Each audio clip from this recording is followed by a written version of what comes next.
Good morning, ladies and gentlemen. Let me show you America as we talk matters health. A healthy nation is a wealthy nation, and a wealthy nation is a happy nation. You are hanging out with your favorite Dr. Harry, and today I want to talk about something. I was on Twitter, and I saw a certain post that there's a certain young man, Kenyan athlete, who suddenly fell down or collapsed while he was running. I think, if I'm not mistaken, he was running. So I decided to go to the comment section to see what are people thinking about this. In the comment section I saw, it's because of the vaccine, it's because of the vaccine, it's because of the vaccine. I was like, what? Every cause of death nowadays is being blamed on vaccines. Those people are convinced beyond no doubt that the young man suddenly collapsed and died because he had taken vaccine.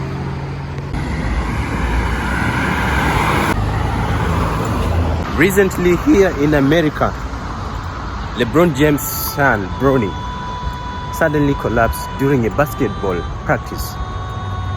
And what were the comments saying? Your guess is as good as mine. He took the jab. He took the jab. He took the jab. The same comments as the post on NTV Kenya. As much as you might want to blame the vaccines, show us your statistics. Show us your statistics before making wild statistics. Show us your statistics before making wild statistics. LeBron James' son Bronny was confirmed to have suffered a cardiac arrest. Even with the release of the medical report, some people are not convinced. Are saying that doctors are lying.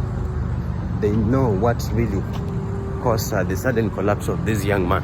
What caused the sudden cardiac arrest? They said they're still investigating what could have caused the sudden cardiac arrest. These cases have been happening in young athletes way before even people took vaccines, or the jab as you guys call it. What could have caused it? Oh, someone may ask, Dr. Harry, what do you think? What do you have in mind? So you're saying it's not the jab that caused it. What could have caused it? Go and do research and see what has been causing sudden collapse in young adults who are athletes. So that's why you have me. I'll help you understand what normally really goes on. Yeah. Meanwhile, let me show you these beautiful flowers.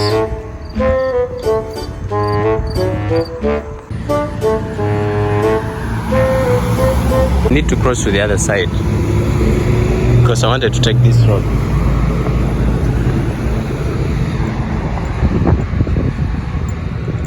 Have you guys ever heard of commercial codies?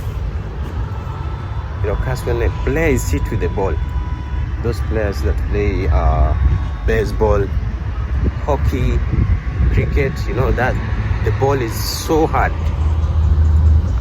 It can also occur in football and also occur in basketball. So it happens when a player is hit with the ball at a certain strategic time during the heart cycle, when the electrical impulses are flowing from top to bottom. And if it does disrupt the heart rhythm, the patient can go into ventricular fibrillation, otherwise what we call VFib. You people might be familiar with some of these terms, or if you don't understand them, I'll help break down these terms for you. Okay, let's continue rolling. The patient goes into VFib.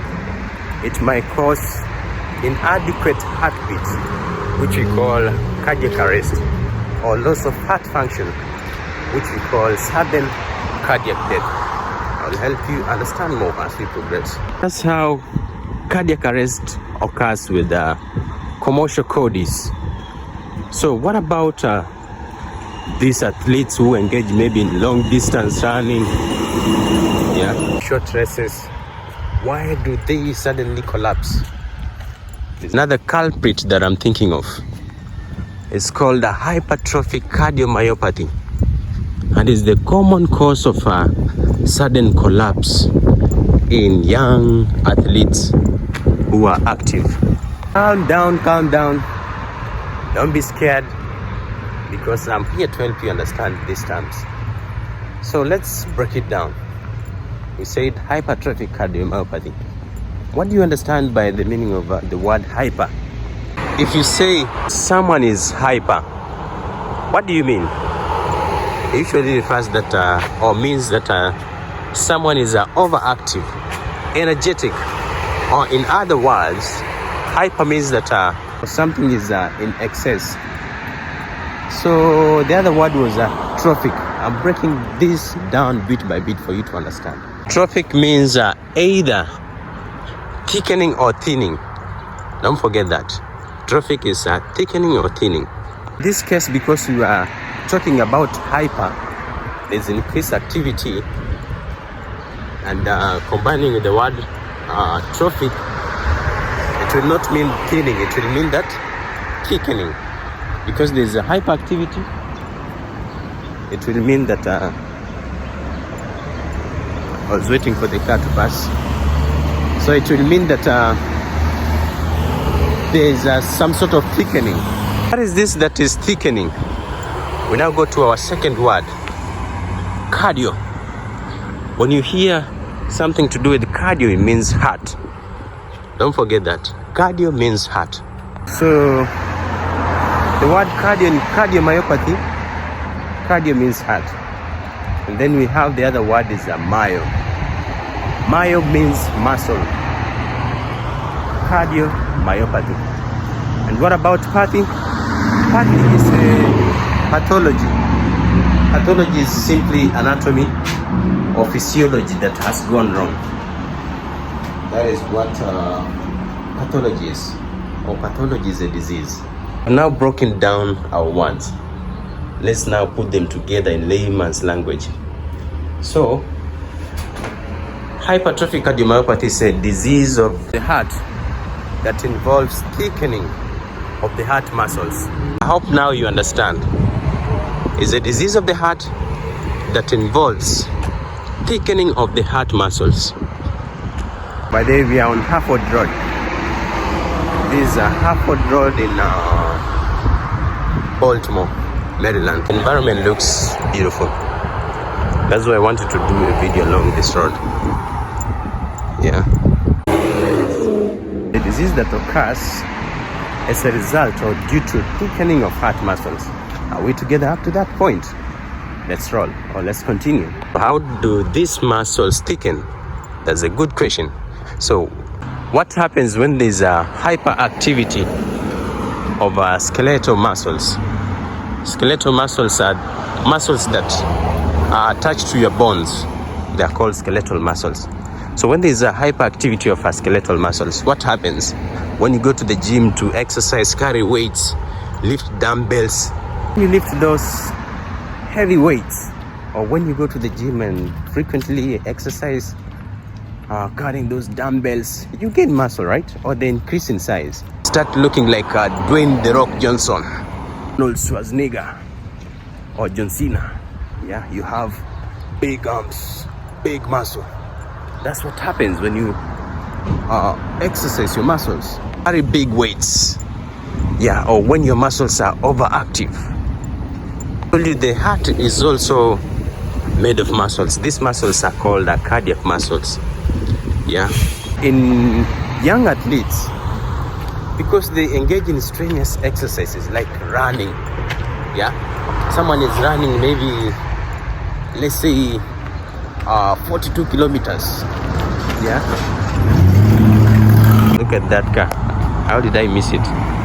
So when you are running, the way this lady is doing here, you have an increased heart rate. You normally feel like your heart is pumping blood at a higher rate, right? Everybody might have experienced this when they are running. So this heart rate increases in order to pump blood to the overactive muscles and the brain. Your heart has to work harder in order to meet this demand. Yeah, the demand that the muscles and the brain require when you are exercising, because there's a hyperactivity.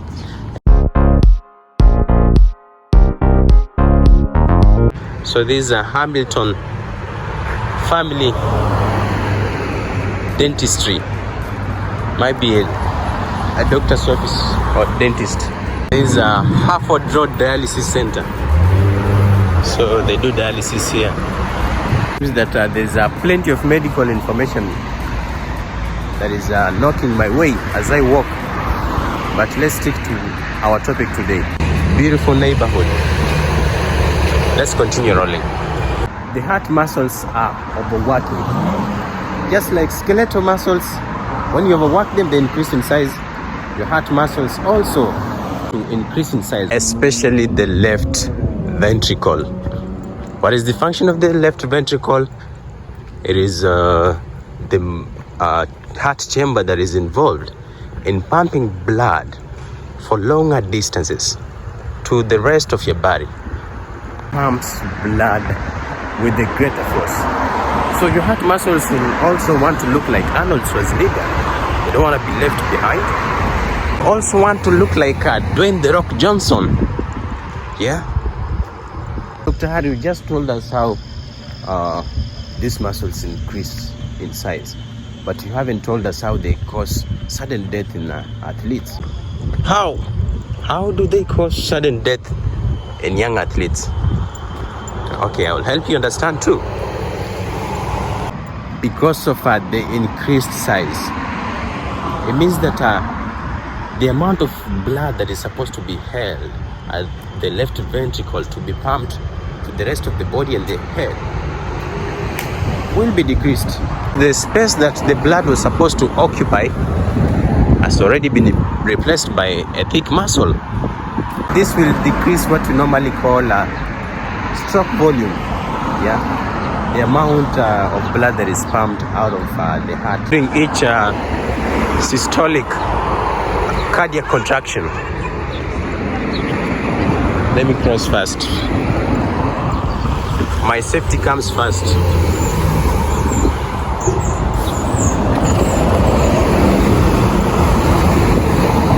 If enough blood is not being pumped out of the heart, it means that the organs and the brain are not getting enough oxygen or blood supply. That's why you will see people suddenly feeling unconsciousness, lightheaded, or even collapsing, because these are syncope.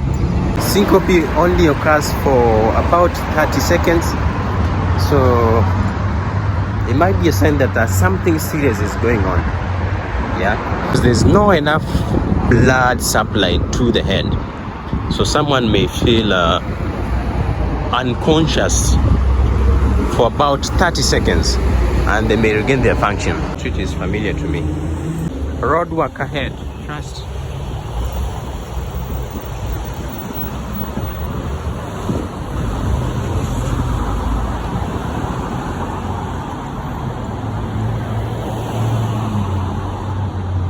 That is syncope that you are telling us. But how does it cause cardiac arrest or sudden cardiac death? Let me look for a good place to walk from. Then we continue. So this is a Harford Road. This road is leading to Baltimore downtown. CVS Pharmacy. Before we describe cardiac arrest and sudden cardiac death, I want you to understand that there's a difference between these two terms. So sudden cardiac death is an abrupt or unexpected loss of heart function that is due to an underlying condition. On the other hand, cardiac arrest refers to sudden cessation of a heart pumping action due to electrical problems in the heart. While sudden cardiac death can cause death, cardiac arrest on the other hand can be reversed or can be promptly reversed with adequate medical intervention such as CPR or chest compressions and defibrillation. This is the area I came from. Remember, we are in Harford Road. This is in Baltimore. Wanted to show you around as we talk matters medicine, matters health. don't know if you can see some skyscrapers. That's downtown Baltimore. You can see them. So sudden cardiac death might be caused by tachycardia or arrhythmia, especially ventricular tachycardia. So the heart might start quivering instead of pumping blood to the rest of the body and the brain. Yeah, so a patient might collapse suddenly and fall. It occurs without, or it might occur without any warning signs. Yeah.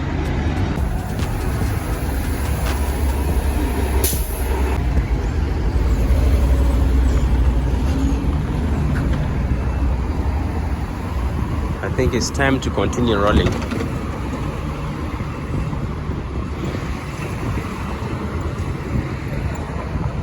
I think there's a red light there. Papa John's. Papa John's is one rapper in Kenya. Calligraph Jones. Papa John's. Let's continue. Cardiac arrest can cause sudden cardiac death. Yeah, we said sudden cardiac death is caused by an underlying condition. Yeah. And then hypertrophic cardiomyopathy can also cause sudden cardiac death. We will see how. What happens in sudden cardiac death? The heart stops pumping blood to the rest of the body. Instead, it quivers. So it means that the rest of the body might not be getting enough blood. The brain might not be getting enough blood. The patient suddenly collapses and dies. So it can occur without any symptoms. Yeah? Without any warning that something is about to happen. Patient might not even be able to call 911. It does not only occur when you are exercising or when you are active. It can also occur when you are asleep at night. I told you in one of my videos that one of the commonest causes of nighttime deaths is cardiac conditions that affect the heart. There's a nice shade here. I didn't know I'll get this far, but anyway, let me do this for the sake of this video. How does hypertrophic cardiomyopathy result in sudden cardiac death or cardiac arrest?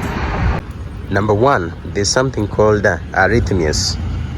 These are irregular heart rhythm. So hypertrophic cardiomyopathy can cause abnormalities in the heart's electrical conduction system, leading to irregular and potentially dangerous heart rhythms, such as ventricular tachycardia or ventricular fibrillation. These arrhythmias can disrupt blood flow and cause sudden cardiac death.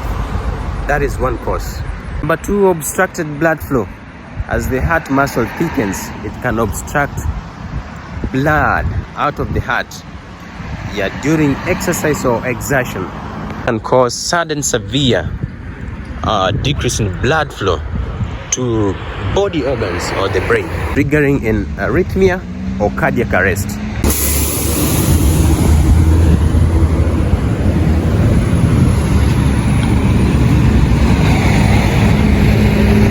Mitral valve abnormalities. So hypertrophic cardiomyopathy can cause a change in structure of the mitral valve, which separates the left atrium and the left ventricle. Is drifting here with the bike. The bike is so fast. Wow, that was so impressive.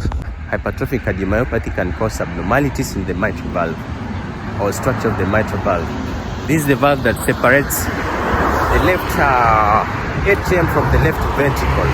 These valve abnormalities can result in leakage of blood back into the atrium, reducing the heart's efficiency and potential, leading to sudden cardiac death. Myocardial ischemia, thickening of the heart, might cause reduction of blood supply to some areas of the heart or some parts of the heart, leading to myocardial ischemia. Yeah, so this might trigger arrhythmias or cause sudden cardiac death.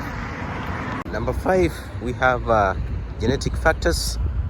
Certain genetic mutations associated with hypertrophic cardiomyopathy can significantly increase the risk of sudden cardiac death.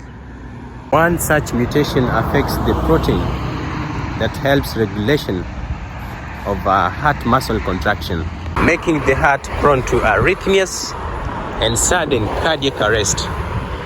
This area is very beautiful.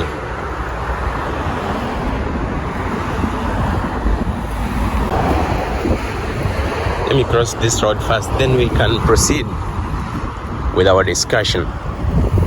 Wow. U-Haul.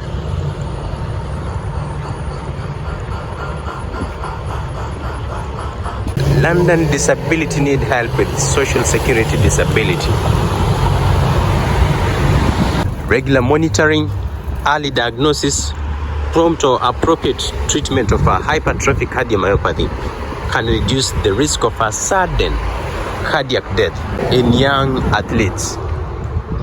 This may include lifestyle changes, medication to treat heart rate and heart rhythm, and also implantation of a defibrillator to correct any arrhythmias, and sometimes surgical procedure to remove excess cardiac muscle in order to repair valve abnormalities. Excessive heart muscle might be removed to repair valve abnormalities.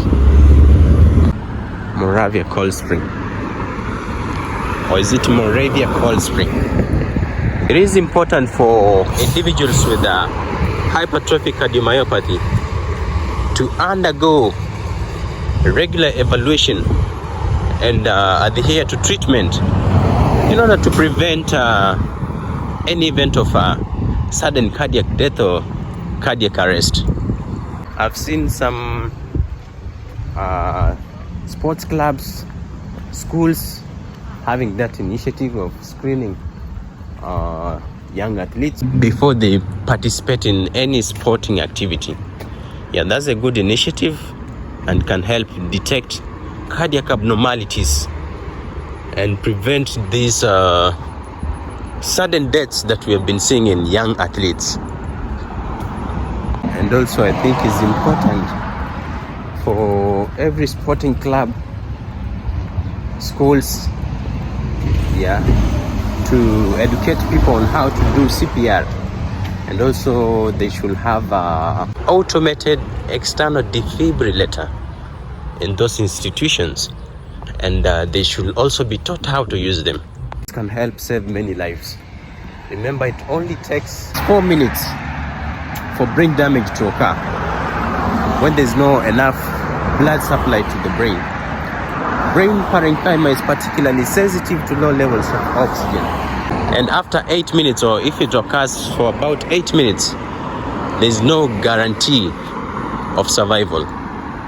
There's no guarantee of survival. That is the common cause of sudden deaths in young athletes.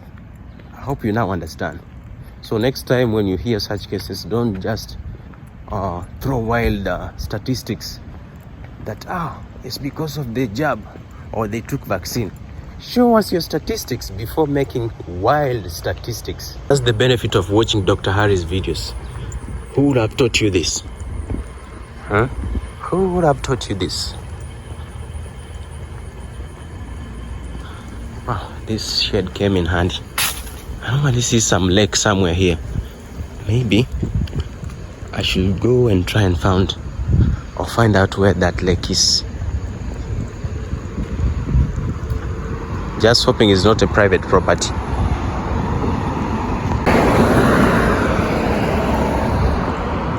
There's also another time a certain Kenyan lady was traveling from United States going to Kenya, and she had a flight of 11 hours from New York to what is it called, Jomo Kenyatta International Airport, from JFK to JKIA.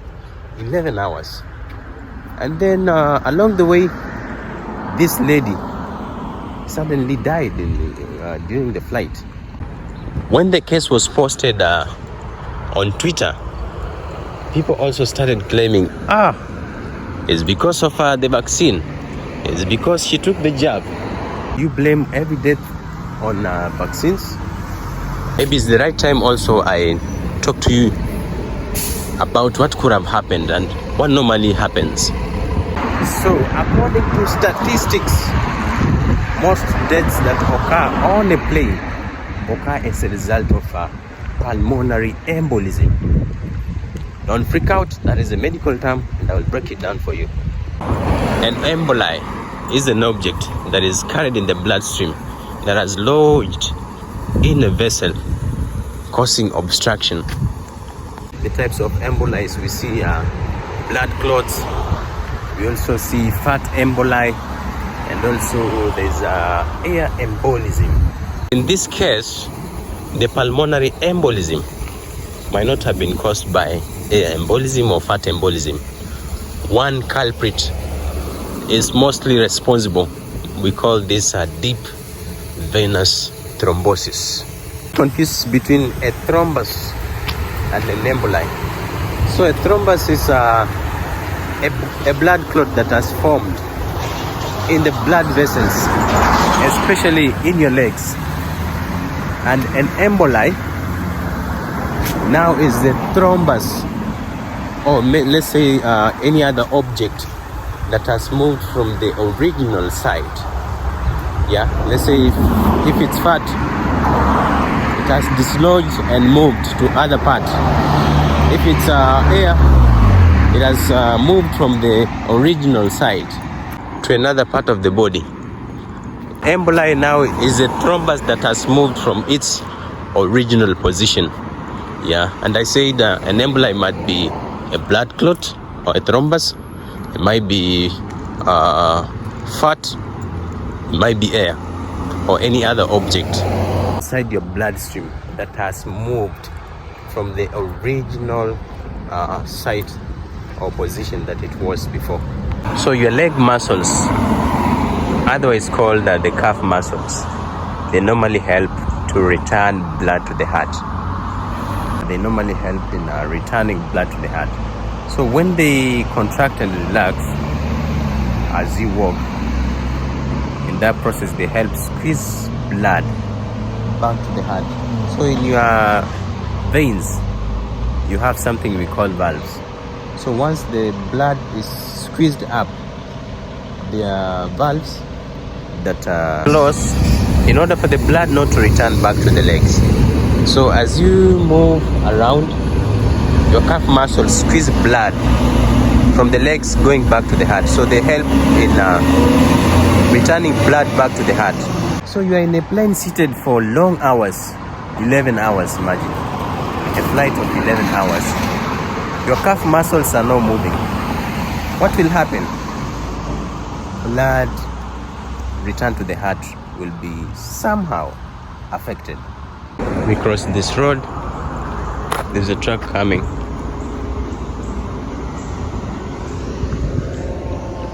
So as I was saying that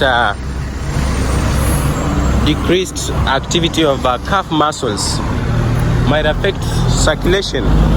Let's discover the park here, which is more nice than walking on the busy road. Vehicles making noise. I think that decreased activity of calf muscles may lead to decreased circulation, and decreased activity of muscles again, of calf muscles again, might cause pooling of blood. Eventually clots might form in the deep veins of your legs.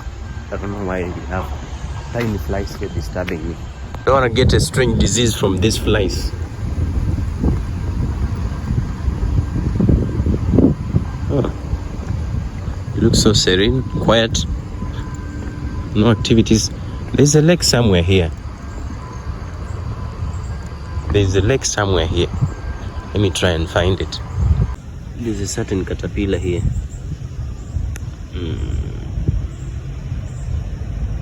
I don't want to touch it before those parts that it has are normally tinglish. Not tinglish. Normally stinglish, like stinging needle. If you touch them, those fast will sting you. The park is called Haringran Park. Haringran Park. Even a stream here. Why did I not see it?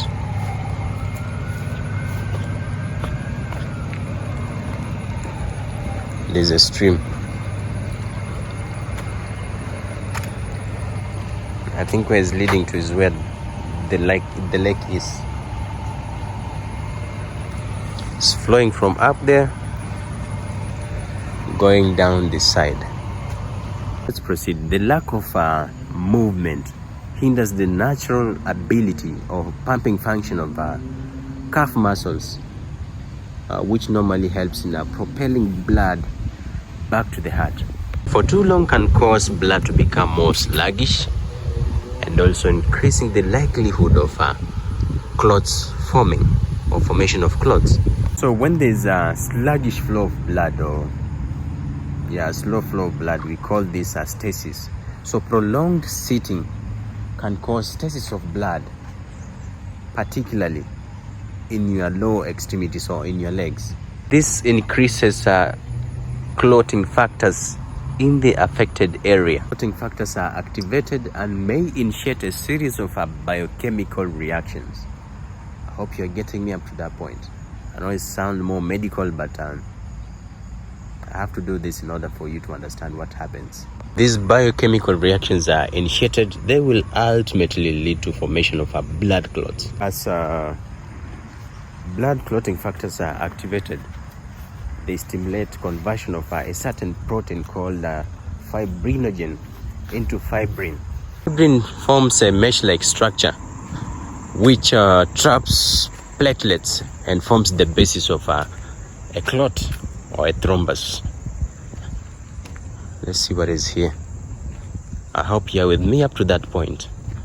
Fibrin forms a mesh-like structure that traps platelets, which forms the basis of a blood clot or a thrombus. This park seems nice. If you want to play basketball, there's a basketball court there. Look at the trees. And then here we have some drawings here. This is it a hawk or an eagle? This must be eagle. Yeah. Look at the sharp talons. The artist did an impressive job. Yeah, I love these wandering crops. Is it crops or plants? See how they have wandered on the wall. It's very nice. Park closed from dusk to dawn. Alright, at night the park is closed. What else can we see here? Is this a honey badger? Then there are some birds here with their nest. I think this is a honey badger, if I'm not wrong. Or is it a coyote? Coyote. Then we have a deer with her young one here. Maybe these things are here. Let's walk a little bit and see. So when this blood clot forms, it adheres to the blood vessel walls. Yeah. So it might keep on building and building up to a point where it obstructs blood and the thrombus become big. If it dislodges, it goes all the way to the lungs and causes a pulmonary embolism. And if it goes to the heart, blocks the blood vessels that supply blood to the heart. The common one being left anterior descending coronary artery. This is a heart attack. And if it finds its way into the brain, it causes strokes. So when this clot travels into the lungs, it blocks the pulmonary arteries, which causes a decreased blood supply and causes localized tissue damage, impaired oxygen exchange, and also increased pressure in the pulmonary arteries in the lungs. This can lead to strained heart function and also subsequent heart failure. In severe cases, we might have oxygen levels damage to lung tissue, and complication like infraction, or is it infection, not infraction, infection, and death. So have you heard me mentioning vaccine somewhere? So get your facts right. Show us your statistics before making wild statistics. What I wanted to say, I wanted you to have that basic understanding, not jumping into conclusions when you don't have an idea of what is going on. Yeah. I'm gonna wrap up that case here. Maybe I'll show you a little bit of places. There are children playing here in a park. Yeah, this park is not that big. Let me see if I can find a way this way and cross to the other side. I think there's a golf course there. Been around a while. Oh, I wasn't even realizing there's a river here. What's that? I didn't realize there was a river here. This is Herring Run, yeah. All right. This ends up, oh gosh, starts up near Towson and ends up down at the Back River, flowing into the Middle River, it flows into the Bay. Into the ocean. And into the ocean eventually, yeah. All right. Let me show you this river. It's kind of deeper. Look for, I don't know if there's fish inside.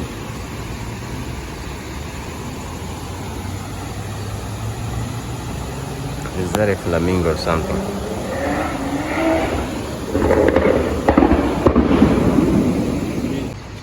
I saw this guy. Oh, turtle. Yeah. Right now? The shell was about that big. He was heading downstream, so I'm thinking it was a female that just laid her eggs upstream. Oh. That was a big turtle. I've never So, seen a turtle that big. do we have fish inside here?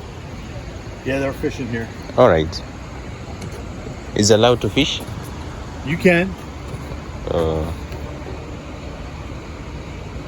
Right now, I don't think there's anything swimming in it. Yeah. It's a little bit deeper. There's one set of one group of fish that come upstream and spawn. Mm. There's one by that rock right there. Oh. You saw one. That sits in. So see those Oh, I've seen it. there? The small ones? Yeah. Yeah, I've seen them. The bluegills, they'll come up here and they'll nest in here, and you can see where they clean out a spot, and then you see them protected. Okay. Oh, that channel's new.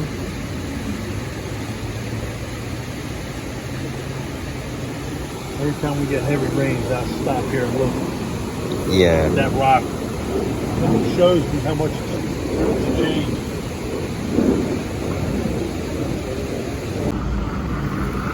It's gone.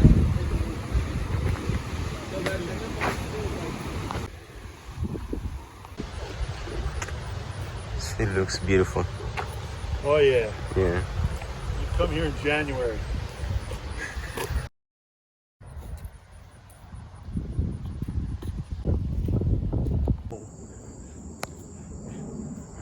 Seen a deer. Where we were going.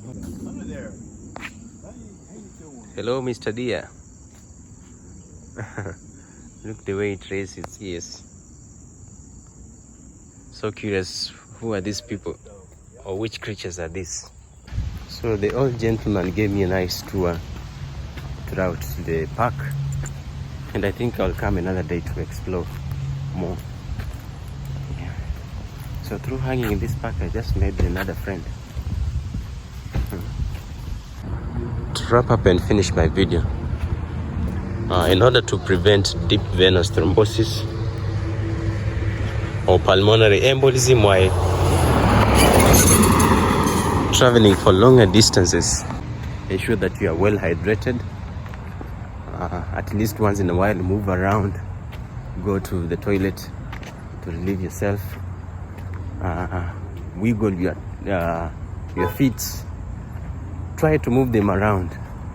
Yeah, it will help in preventing, or it will help in pumping blood back to the heart.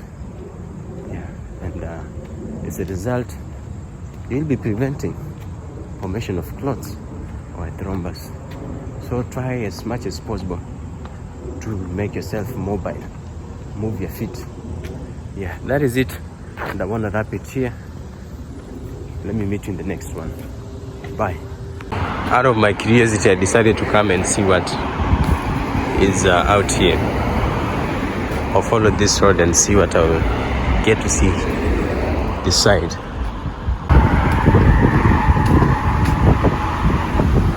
Snow route, no parking during snow emergency.